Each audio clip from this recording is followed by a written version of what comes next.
Samarkand is one of the oldest cities in Central Asia. Located at the heart of the Silk Road, Samarkand thrived as a center of international trade.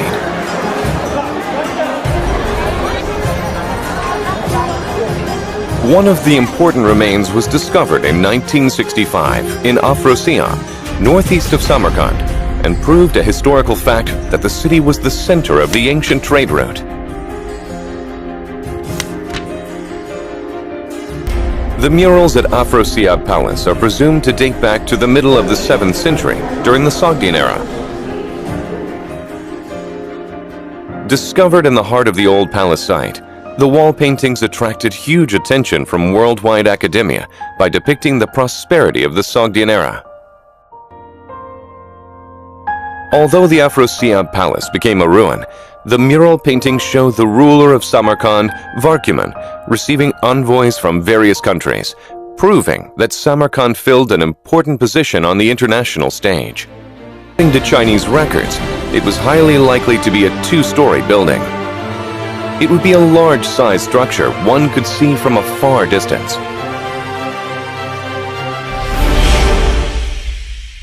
The hall located in the center of the palace is a square room of 11 square meters, and the hall's walls are decorated with colorful murals.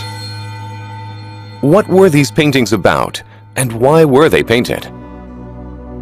On the principal west wall mural, an inscription remains on an ambassador's robe written in Sogdian. When King Varkuman Unash came to him, the ambassador opened his mouth and said thus, "I am Pukarzate, the Chancellor of Chaganian.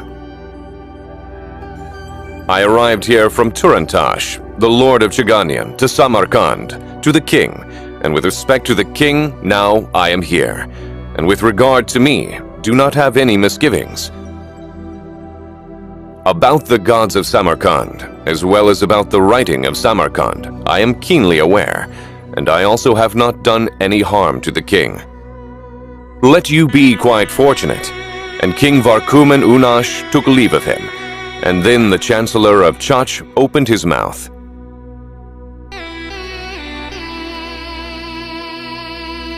From the inscription, we can assume that the West Wall mural depicts delegates from various countries received by King Varkuman.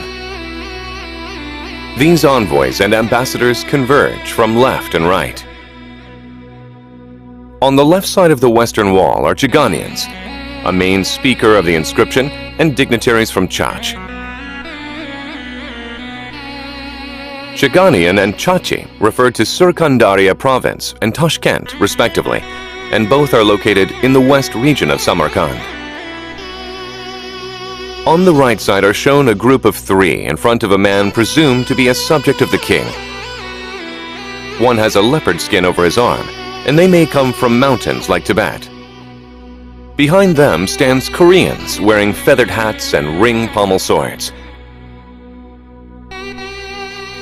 In the center, the Tang dynasty's envoys bearing gifts of cocoons and silk also seem to walk from the right group. All of them came from the east of Samarkand. Around the group of the delegates, Turks are seated or standing. On both sides of the mural are shields and flagpoles, which are interpreted to show characteristics of nomadic tribes. On top of this, we can get a glimpse of the Turks' influence over the region. Then, what was depicted on the damaged upper section of the mural? Most scholars assume that King Varkuman must have been there, and others suggest there must have been a god.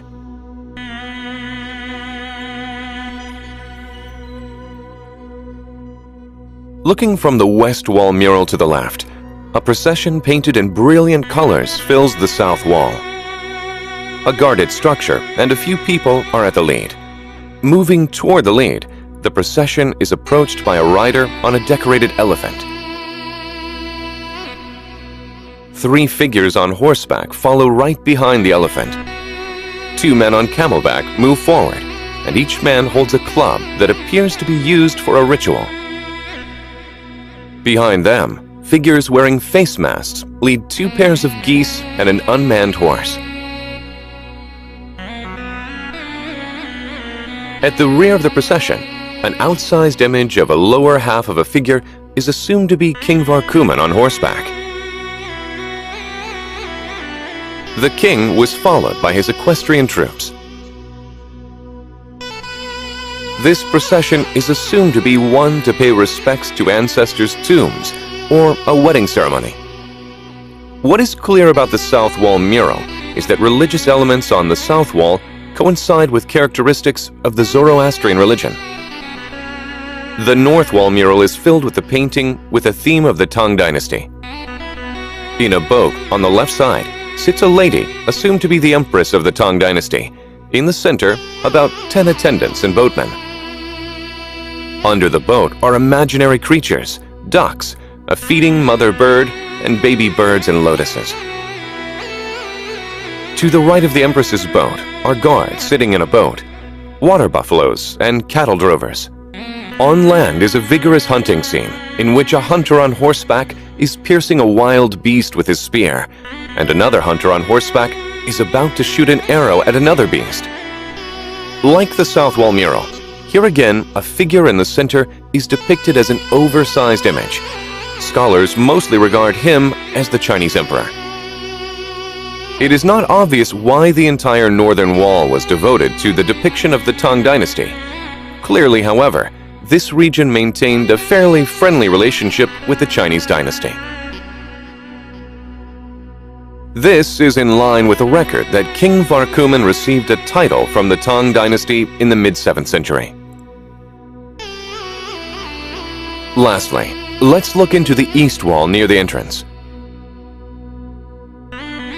On the left, we can recognize a man in a chair, reaching out his hand toward a round object, another man kneeling down in front of him, and a man on horseback. As on the right, there are seen naked children, a person holding the tail of a water buffalo, fish, and ducks. This is assumed to depict the aquatic or swamp scene. This scene could be interpreted by some scholars as a paradise of India or of the Zoroastrian religion. So far,